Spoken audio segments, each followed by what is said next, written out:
Oh no, I knew this would happen. I got all the secrets, but now they are looking for me.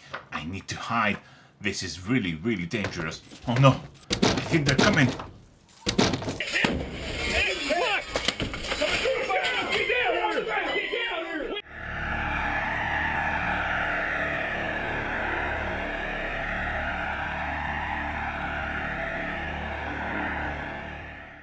Hello fellows, welcome to my channel and also welcome to another painting video. And in this painting video I'm going to show you how to paint the green armor for the Sons of Horus from the Horus Heresy, using the exact same colors and steps that the heavy metal team used to paint them for the Boxart. And yes, these are the exact same colors, and no, sadly I can't tell you how I got that information, but trust me, they are. So let's get cracking.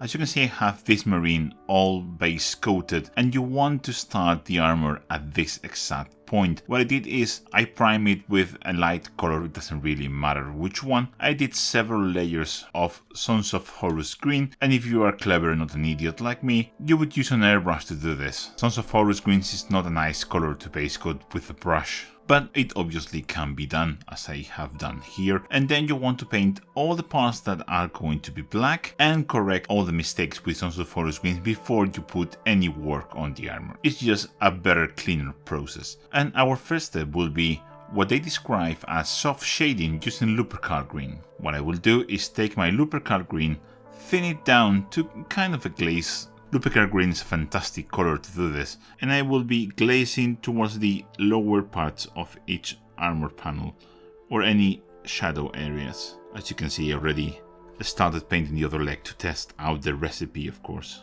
And as you can also see, I'm being quite aggressive here with my shading. At least I think that that's how you're meant to do this step. You want to do as many layers as you need of Lupercal green until you have a kind of a solid Lupercal in the shadow areas or in the mid-tone shadow areas of the model.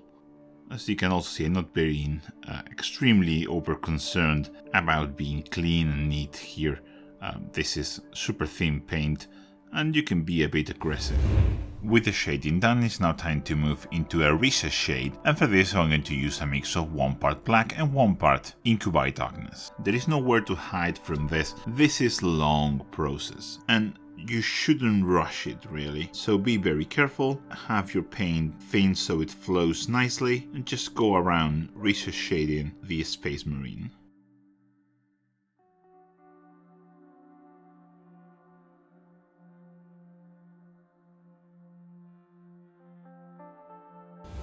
With a recess shade done, it's now time to highlight the model, and for this we are going to start with a mix of 1 part Sons of Horus green and 1 part Cavalite green. This will be our thick edge highlight or chunky edge highlight stage. As always, the key with this stage is to make an edge highlight that you know you can make a thinner one later on. If you are not sure about that, a very neat trick is to make the thinnest edge highlight you can and then double it. Make it double thickness so you know that in the next stage you will be able to do a thin edge highlight. With time you will get a sense of what you can do and what you can't do.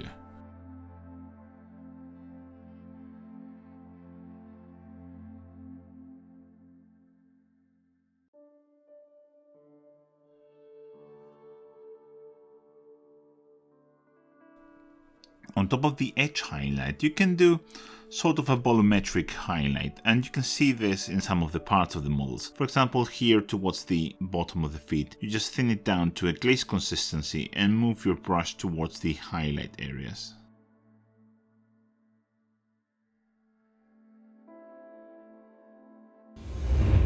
With that highlight done, it's now time to move into another edge highlight, but this time we are going to make it as thin as possible, and we're going to do it all around the model, exactly the same places that we applied the thick edge highlight, and this will be pure Cavalite green. Again, remember, this has to be the thinnest you can, and this is for sure the trickiest step here, and the one that's going to take the most time. But if you want to paint like the heavy metal team, this is the stuff you have to be making really, and there are no better test subjects than Space Marines.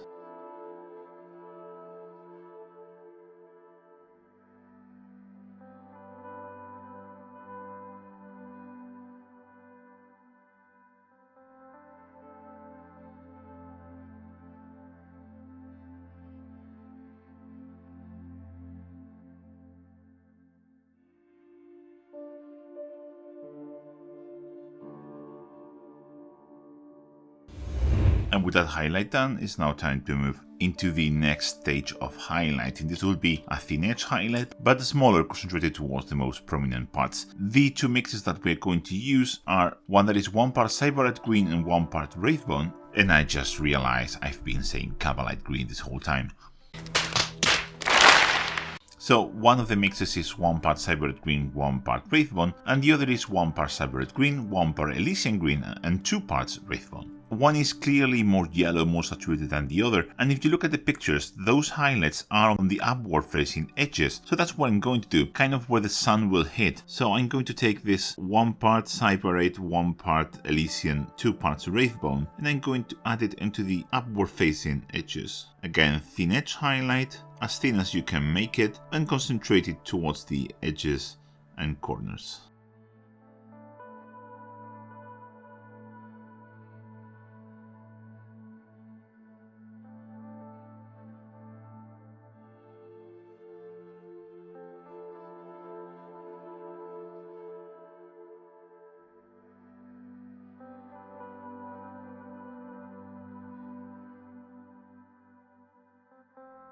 And for places like the lower part of the leg here, I'm going to use the other mix. This is 1 part Cyberite green and 1 part Wraithbone.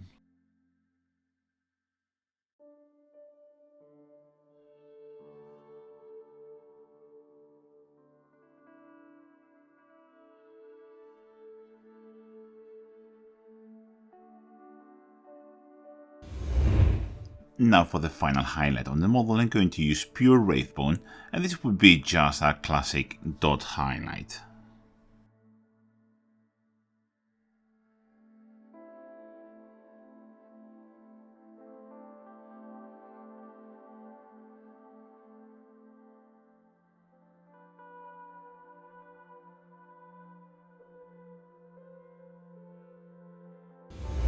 With all the highlights done, it's now time to add a bit more shading and some tones and have some fun. And for the extra shading, we are going to use Make Us Purple, which I'm going to thin down a little bit with water and do a glaze. Yes, you can use contrast medium, but we're going to do such a thin layer that water will be enough. And just going to glaze this towards the shadows. Remember to move your brush in the right direction when doing this, and do very thin layers. This will provide a little bit of warmth in the shadows, which is what you can see in the pictures. It's very subtle, but it's there. How much you put of this is up to you. Just get to the level of shading that you find looks good.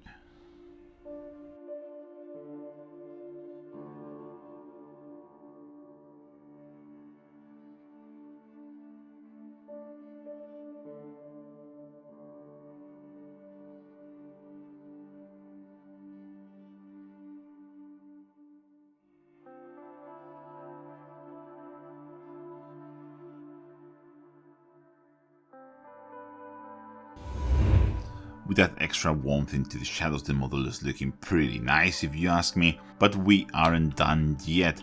There's still more work to do. And for the next step, I'm going to use a mix of 1 part Ink Light Darkness, 1 part Rhinox Height, and 1 part Pure Black. And I'm going to glaze this into the very, very deepest recesses. For example, places like here inside of the leg, or around these bits here on the feet. If you want to do chips, like in the Boxart, this is the moment to do this. This is the color you have to use to do that.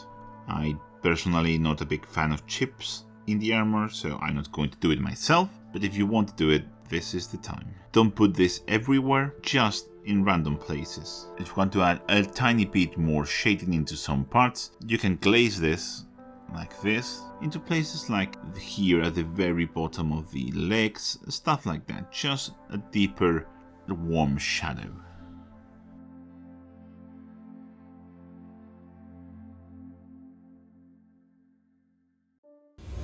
And now to finalize all the shading, I'm going to use Doombull Brown, and I'm going to reinforce the previous extra shading we did with the dark brown. And you have to be very sparse with this. Just drop it into some of the recesses. I'm going to be heavier around the feet. If you see the pictures of the models, you can clearly see that around the feet this brown is heavier. And again, I'm not going to put this everywhere. This will be very subtle indeed. Just some small drops of this here and there.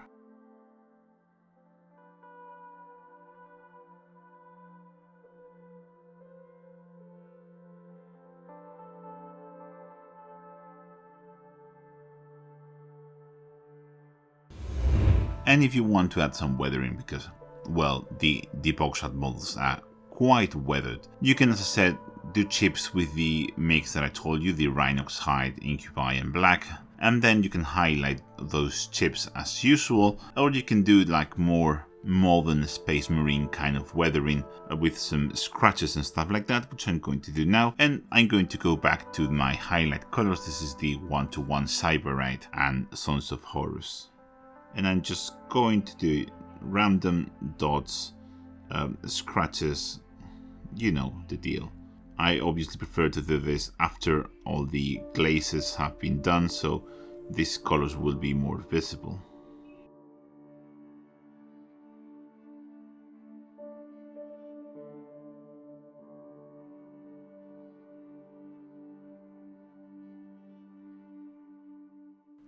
Okay, I decided I want to do a chip for you just so you can see. Here, for example, in this big Sons of Horus and Cyberite scratch, I'm going to paint just a little bit of the brown mix like that. And you can see we get a quite realistic looking chip. And then you can add, if you want, a little bit of Doom Bull just like this. Like it's kind of rusting or whatever. You can see that on the Boxart as well. And I will keep on doing that all across the model. So with that last step done, the green armor is finished, and I took the liberty to paint the rest of the details, as you can see here.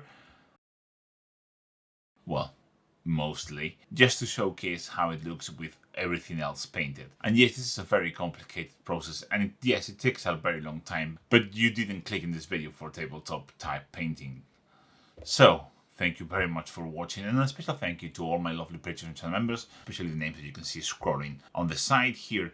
And if you want to support what I do, feel free to join my Patreon or become a channel member. It really helps quite a lot. Thank you very much for watching. I'll catch you in the next one. Bye.